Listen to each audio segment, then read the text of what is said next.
Hello and welcome back to a course in pure mathematics. Today we'll be looking at rational numbers, or as the term fraction, which could be more familiar to you. More formally, we write rational number r equals p over q, where p and q are integers, positive, negative, 0. And of course, the denominator q is not equal to 0, as division by 0 is not allowed in mathematics.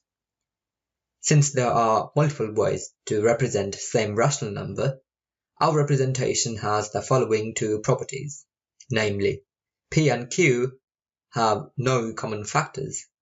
If they do, we divide both of them by this factor and obtain p and q with no common factors. And secondly, q is greater than 0. The rational number 0 is of course that number where p is 0. Now let us consider a few properties of rational numbers.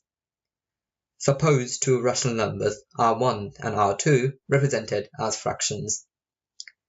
Let's look at what happens if we perform simple arithmetic to them. If you add, subtract, multiply, and divide these fractions using ordinary rules of fraction, you can see that each of the results is a fraction with integer numerators and denominators. Hence, they are all rational numbers. Hope you enjoyed this video. Please like, comment and subscribe, and see you on the next one.